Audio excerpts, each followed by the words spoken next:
Olá, bem-vindos! Estamos chegando com o nosso Jornal da Mix nessa terça-feira. Muito obrigado a você que nos acompanha mais uma vez. Eu sou Eudes Figueiredo e por aqui estão as principais informações para hoje. No mundo político, a gente vai discutir muitas situações do Brasil e também fora do Brasil. E outras informações importantes para você que nos acompanha. Eu sou Eudes Figueiredo, muito obrigado por estar conosco. Comentando os assuntos de hoje, Fernando Gessi comigo aqui no estúdio, Adolfo Padilha, direto de algum lugar. A gente começa com o destaque de Fernando Gessi. Fernando, bem-vindo aqui à Mix FM.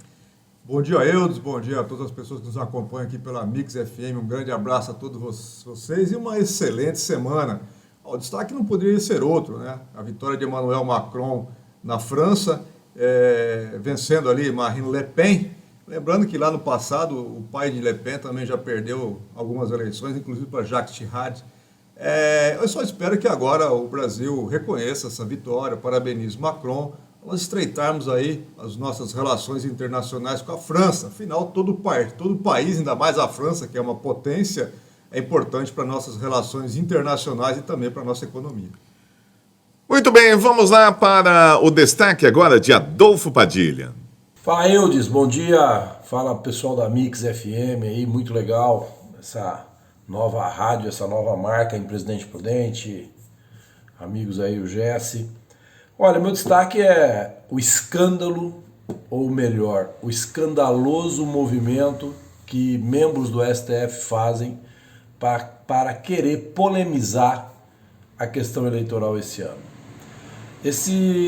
Tirando aquela aberração, aquele absurdo que nós vimos há 2 semanas atrás, onde ministros do STF criticaram abertamente ao presidente da República num evento nos Estados Unidos, patrocinados por patrocinadores da militância esquerdista, né, para ser bem mais claro, onde o ministro da Suprema Corte coloca sob suspeição a postura de um presidente da República de uma forma totalmente equivocada, inadequada, inoportuna, enfim. Vem essa agora das Forças Armadas Brasileiras. Dá para a gente imaginar que o ministro Barroso pode estar passando por algum problema muito sério, até de intelecto. Porque não é o momento para isso, não tem cabimento um negócio desse. Se ele ele e mais alguns parceiros dele julgam, processam e querem prender quem divulga fake news, quem coloca suspeição sobre o processo eleitoral, como é que fica ele agora colocando suspeição sobre a postura das Forças Armadas? De uma forma totalmente inadequada. Com ele não acontece nada? Ele pode simplesmente gravar um vídeo e falar as bobagens que falou? Ele deveria gravar um vídeo e explicar, por exemplo, por que foi colocado em segredo os questionamentos que foram feitos por esse exército sobre a urna eletrônica. Se tudo que eles defendem é democracia e transparência. Porque as centenas de apontamentos que o exército fez questionando, quando convidado, sobre a segurança da urna, por que ele colocou em segredo? Por que não podem ser divulgados? Então eles estão querendo criar um clima. E do jeito que eles estão fazendo, eu acho que eles vão conseguir criar um clima. Dia 1º de maio promete aí uma grande manifestação dos patriotas, não dos antidemocráticos. E olha, o chefe da Assessoria Especial de Assuntos Estratégicos do Ministério da Economia, desde fevereiro, após passar pela Secretaria de Política Econômica, o economista Adolfo Saxida, não sei se é assim que fala, né? Está com Jair Bolsonaro desde a campanha de 2018. Ele diz que se o presidente for reeleito, a agenda seguirá a mesma, consolidação fiscal e reformas pró-mercado para aumento da produtividade. E ele fez uma projeção aí, uma promessa, que o Brasil vai crescer mais do que o mercado espera. Vamos lá, saber a opinião aí do nosso comentarista Fernando Gessi. Será que isso vai acontecer, Fernando? Olha, eu espero que aconteça, tá, Eudes? Mas isso aí vai totalmente na contramão de que outras instituições estão aí determinando. Nós iremos passar por momentos difíceis, estamos passando, né? Acabamos de sair de uma pandemia, entramos numa guerra totalmente insana, onde algumas pessoas aqui parece que tem medo de falar que o grande criminoso, o grande responsável dessa baderna toda que está acontecendo no mundo hoje chama-se Putin, né? E, infelizmente, nós estamos aí numa situação, não só nós, o mundo inteiro. Agora, os outros países têm algumas questões que estão colocando aí as economias em situação difícil, que é a questão da inflação. Agora, o Brasil tem um agravante com relação a isso, que é essa insegurança política, né? Todos esses eventos que acontecem aqui no Brasil que prejudicam muito o país. E o investidor lá fora, ele não quer saber de colocar o dinheiro dele em um país que tem insegurança jurídica, insegurança política. É muito complicado. Ninguém faz isso. O que atrai muito, né, investimento aqui para o Brasil é essa taxa de juros absurda que nós temos, que é a segunda maior do mundo inteiro. Isso é uma verdadeira complicado. Agora, com relação à inflação também, fala-se muito, a inflação no mundo inteiro. Rapaz, a inflação da Colômbia é menor que a nossa. Eu tenho alguma coisa errada nesse país, essa insegurança, essa tentativa constante de quebra de teto fiscal. Eu só espero que isso aí realmente se resolva. Agora, uma coisa é certa, Eudes, o Brasil funciona graças ao brasileiro que investe, ao brasileiro que acredita, ao brasileiro que supera todas as crises que nós temos aqui internas, e é graças a ele. Se nós pensarmos em governo, muito foi dito sobre privatização, há muito pouco foi feito. Nós temos aí o caso da Eletrobras, que está sendo questionada pelo TCU, a maneira como foi colocada, e que vai imputar em nós, brasileiros, uma conta de 35 bilhões de reais pela implantação de termoelétrica em lugares, graças ao nosso querido Marcos Rogério, né, que foi o relator, aí afora, em lugares que não tem cabimento nenhum para agradar os seus. É complicado. Eu espero que ele esteja certo nas suas previsões. Muito bem, olha, a série de derrotas impostas pelo Supremo Tribunal Federal, a Operação Lava Jato, com vitórias de réus que ganharam a liberdade, levou os delatores ao arrependimento. Sabe aquele pessoal que falou, achando que se ia ficar numa boa?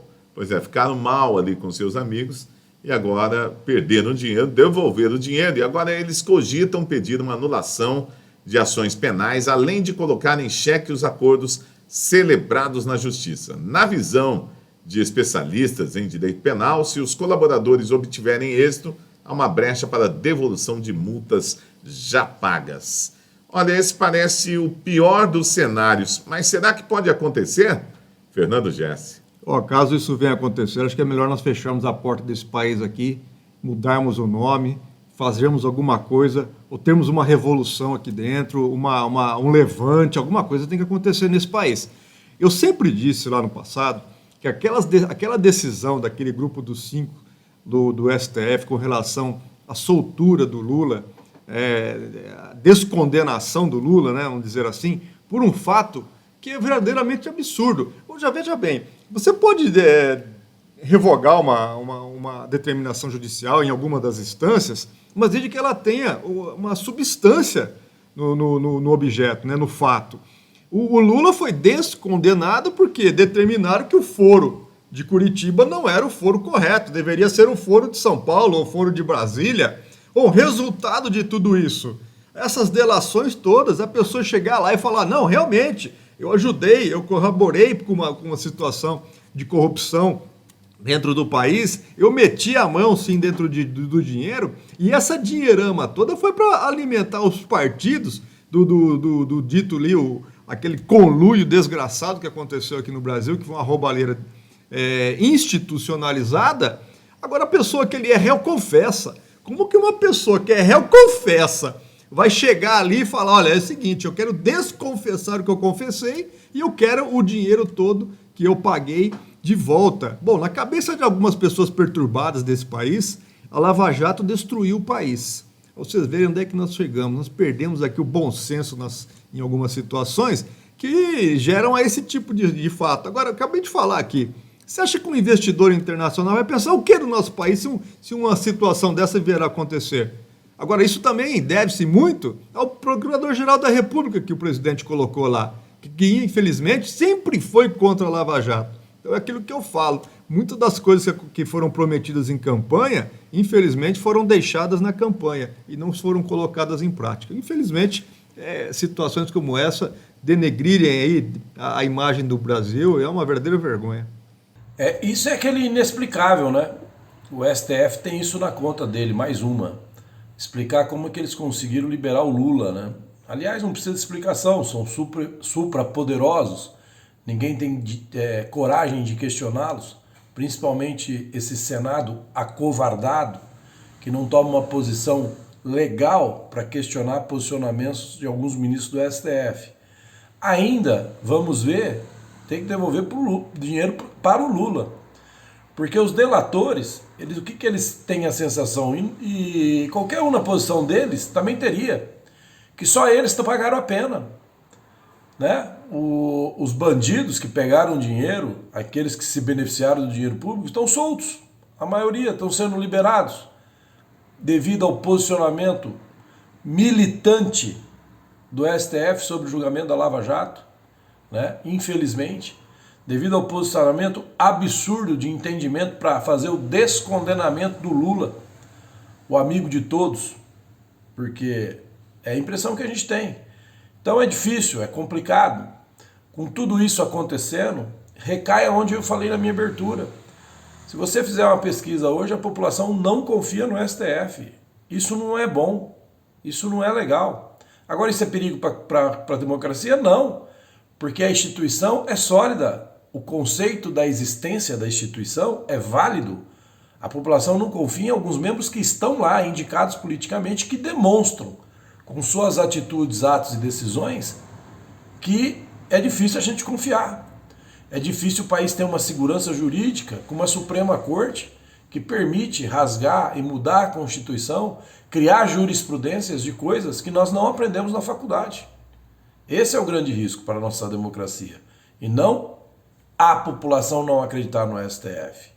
A população não acreditar no STF é o preço que eles pagam pelas atitudes que eles tomam. E parecem querer insistir sempre. Como eu disse, ainda vamos ter que ver condenados pedindo dinheiro de volta. Pode ter certeza nisso. Aliás, o Lula já fez isso, né? É o Brasil que a gente quer mudar. E olha, o ministro do Supremo Tribunal Federal, Luiz Roberto Barroso, determinou na semana passada a retirada do sigilo de procedimentos sob sua relatoria no tribunal e relacionados a conclusões da CPI da Covid-19. A decisão atende a um pedido da Procuradoria-Geral da República. Segundo o despacho de Barroso, a PGR argumentou que o relatório final da CPI não foi preciso ao vincular as condutas supostamente criminosas aos documentos colhidos durante a investigação. Por isso, o órgão quer a ajuda da Polícia Federal para sistematizar a documentação apresentada. Vamos lá, Fernando Gessi, você achou que essa medida, tanto da Procuradoria-Geral da República quanto do Luiz Barroso, foi correta? É uma medida sensata, não tenha dúvida alguma, por parte principalmente ali do Barroso. Agora, o que me estranha muito, Eudes, esse documento, esse relatório da CPI foi entregue quando, hein? Foi entregue há meses atrás. Por que o Procurador-Geral da República só agora percebeu que os fatos ali relacionados durante a CPI não são substanciais para incriminar ou deixar de incriminar alguém? Então, são situações que o Procurador-Geral da República, que parece mais sendo mais uma AGU, né, mais uma Advocacia Geral aí da União, ele que seria a pessoa indicada pelo presidente para fazer justamente toda essa parte de investigação, de acompanhamento, de tudo que acontece no ente público, ele faz justamente o contrário, ele atua como órgão de defesa do presidente e do governo. É outra coisa também muito complicada que nós temos aqui. E para vocês verem, na época do Janot ou da Raquel Dodge, as coisas eram colocadas ali numa presteza, numa firmeza maior, ali não tinha esse negócio não. Por isso que eu acho que o Brasil, nesse ponto aqui, tem que evoluir muito para como que o processo com uma pessoa dessa chega à PGR, como que um ministro chega ao STF. Nós temos que ter algum regulamento, temos que ter uma normatização, tem que mudar isso aí, porque se tem lista tríplice, ninguém reconhece. Se tem uma indicação, não vai. Tem aqueles outros detalhes de quinto constitucional que permitem que um Toffoli ocupe um lugar no STF, que eu acho totalmente absurdo, isso tem que acabar. Nós temos que ter ali só realmente juízes e que a Polícia Federal deva investigar, mas lógico que deve investigar. Por quê? Tem um monte de senadores, levantam ali um monte de provas, podem estar contaminadas com alguma situação política, cabe sim à Polícia Federal fazer a investigação, levantar ali todo o inquérito decorrente de fato aqui ou fato lá, Mas, infelizmente, eu tenho uma posição muito clara durante a gestão da pandemia nesse país. Foi um verdadeiro absurdo, foi uma vergonha. As questões de políticas públicas que podiam ser implementadas ali com um conselho, um gabinete de crise mesmo, cuidando da parte de saúde, a parte de marketing, de divulgação, logística, assessoria técnica, dados técnicos, para que o Brasil realmente, o governo puxasse a fila toda da gestão da crise do país todo, não foi feito. O que aconteceu? Aconteceu aquela baderna toda que nós vimos aqui, todo mundo fazia o que queria fazer, o STF interviu dizendo que deveria os estados, na questão ali da evitar que as pessoas se aglomerassem, e o governo tomou aquilo como se fosse, não, então já que os estados têm que tomar conta de tudo, então que tomem conta de tudo. E deu no que deu, né? 662 mil mortes num país, uma taxa de morte por milhão muito alta, e uma das piores gestões da pandemia que aconteceu no mundo. É a sana, né? É a insistência. A Rosa Weber, acho que foi anteontem ou essa semana, poucos dias atrás aí, declarou não ter prova sobre o caso da vacina. Aquela que alguns aqui, inclusive, né, polarizaram tanto, falaram tanto, e se percebe que foi uma tentativa amadora de querer colocar nesse governo um ato de corrupção em relação às vacinas. E agora, vai dizer o quê? O que meu amigo Jesse vai dizer agora? Meu amigo Adilson? O que eles vão falar sobre isso? Né? É que no caso daquela empresa, Prevenio Senior, né? Falaram tanto, né? Debocharam tanto, na época fomentaram tanto fake news, e agora também foi dito que não fez nada de errado. Então é o que eu falo, a narrativa ela se constrói, alguns compram essa narrativa de maldade e fomentam, outros sem perceber que estão sendo usados por esse berrante virtual. Usados pelo berrante virtual, sim, alimentam, fomentam essas narrativas, e assim vai acontecendo. O que o Barroso, não admitindo que a PGR disse que não tem provas nenhuma de toda a bobagem que foi dita naquela CPI, os que estavam lá coordenando a CPI sim tem que responder alguns processos, né? Por insinuações, por maus tratos, inclusive com mulheres, ofendendo mulheres, atacando as mulheres de forma covarde, como fizeram com a dona Nice, por exemplo, uma especialista que já tem mais de 15 mil atendimentos no seu consultório, e os sabidões aqui querem saber mais do que ela, né? Então agora ele, no desespero, ele vai mandar para a Polícia Federal. Eles querem achar um crime para pôr na conta do Bolsonaro em ano eleitoral, que é uma coisa de louco. Mas é o jogo que, infelizmente, esse nosso sistema de hoje permite, que esse nosso sistema de hoje usa para assim se manterem no poder. Um dia vai ter que mudar. E o medo deles é que uma possível reeleição do Bolsonaro, muita coisa pode mudar. Inclusive a composição do Senado e a composição do STF. Aí, meu amigo, aí que está o grande temor. Muito bem, olha, o Supremo Tribunal Federal vai tentar manter a inegibilidade de Daniel Silveira em 2022. Difícil falar essa palavra, né? Os ministros da Suprema Corte estariam se organizando para dar uma resposta conjunta, única e firme contra o decreto de Bolsonaro que concedeu perdão ao deputado federal condenado a quase 9 anos de prisão. Foi uma jogada, digamos assim, boa até do presidente para o partido, né, para o pessoal do lado dele. Vamos lá ver o que acha disso os nossos comentaristas. Primeiramente, Fernando Jesse. Olha, a questão do presidente, se ele pode ou não pode, se ele deveria ou não deveria dar ali a situação, é uma questão política, tá? Não tem que discutir porque é um ato normativo da presidência, do executivo ali, do presidente da República. Não tem, ele pode fazer isso com quem ele quiser, então não vejo problema nenhum nisso. Acho a única coisa que eu percebo é uma possibilidade de nós criarmos um ambiente um pouco complicado. Por quê? Hoje nós podemos criar a premissa que todo mundo pode ofender um ministro do STF e não ser punido. Agora, mas eu sou um pobre mortal, então eu posso ou não ser punido. Claro que você pode ser punido, desde que você não seja amigo do presidente. Se você for amigo do presidente, estiver dentro ali do ambiente político e atendendo às necessidades de campanha praticamente, você pode simplesmente fazer o que você quiser. Então isso cria uma insegurança. Então, para você ter uma ideia, Eudes, no dia que o presidente determinou ali, fez o decreto, né? No dia seguinte as bolsas de valores caíram e o nosso dólar aumentou. Agora, é aquilo que eu falo, o mundo inteiro hoje ele está conectado. Se você faz uma ação, com certeza terá uma reação. Qual que foi a reação do mercado? Perder dinheiro. Por quê? Porque mesma coisa que eu já falo há muito tempo, investidor não coloca dinheiro em país com insegurança. E o que nós estamos vivendo aqui no Brasil, com essa polarização decorrente da campanha, é uma verdadeira bagunça, é um ambiente tóxico. Né? Todo mundo pode xingar todo mundo, pode ofender todo mundo, cartazes, outdoors, comentamos aqui com palavras de ofensa particular, colocado aí em praça pública. Isso não pode acontecer, isso é muito ruim para a democracia. E um detalhe que eu chamo aqui a atenção para vocês que nos acompanham. O Brasil, muitas pessoas falam assim, eu defendo a democracia, eu defendo a democracia. Não, nós temos que defender a República. A República Brasil. Isso é muito mais importante do que alguns assuntos rasos que estão sendo discutidos aqui. Então, e esse é o grande cerne da questão. Qual que é o Brasil que nós estamos deixando para os nossos filhos? Quais são as políticas públicas que realmente estão reverberando pelo Brasil, que estão tendo uma aceitação e um resultado positivo? As privatizações que nós comentamos tanto que deveriam ser feitas.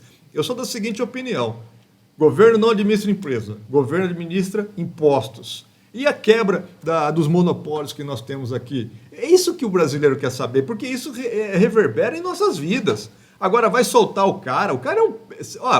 o Daniel Silveira tem uma ficha corrida muito parecida com a do presidente. Péssimo policial, foi expulso da corporação. Será que o Brasil inteiro acha bacana aquilo?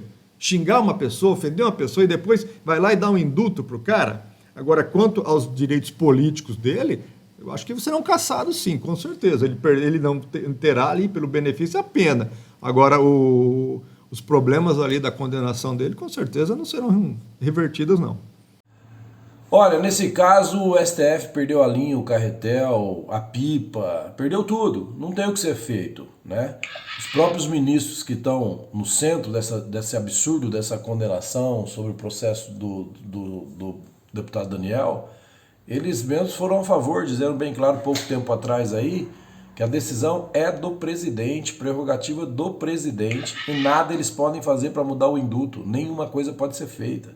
O que eles vierem fazer agora vai ser mais uma atitude de rasgar a Constituição, os preceitos legais, a Constituição Federal, enfim, que para nós também não é nada incomum eles fazerem, não seria surpresa nenhuma.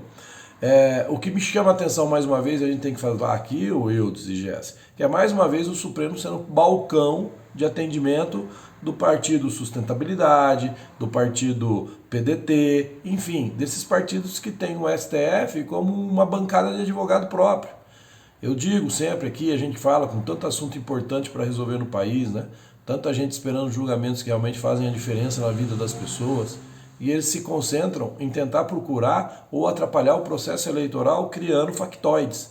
O presidente Bolsonaro só não deu uma tacada de mestre, como calou a boca de muita gente aqui que fala bobagem, que ele não sabe fazer política, que ele não sabe do jogo político. O que dizer agora sobre a atitude dele? Esperou. Ele sempre disse, vou jogar nas 4 linhas. E ele tomou uma decisão dentro das 4 linhas. E agora está fazendo um estudo, um levantamento para se aplicar isso para o Roberto Jefferson, para o jornalista Alan Santos e para o Eustáquio. E está certo, teria que fazer. E desde que eles rompem a linha, como eles vêm rompendo. Até quando? Até quando vai achar graça tudo que o STF está fazendo? Por quê? Condenar um deputado. Não que ser deputado é uma grande referência, eu digo pela legislação. Tem tanto deputado bandido, senador que tinha que ser condenado, eles nem julgam, né? Podia dar o nome aqui, Renan Calheiros, enfim, tem uma carreta lá de deputados com processos engavetados no STF. Mas condenar um deputado, né, pela lei que tem a liberdade de expressão, por dar uma opinião, por mais exagerada que ela tivesse sido, a Câmara já se antecipou. Alguma coisa pelo menos ela fez, que é outra situação onde ela está acovardada. Disse que essa decisão de inegibilidade ou não é da casa e não pode ser do STF. É bom, o enfrentamento corajoso do presidente Bolsonaro faz cair as máscaras. E hoje muita gente consegue entender que o país é comandado por meia dúzia de poderosos que não querem largar essa teta de jeito nenhum. Muito bem, eu quero agradecer a você que nos acompanhou aqui no nosso Jornal da Mix dessa terça-feira. Um grande abraço para todo mundo e até o nosso próximo encontro. Valeu!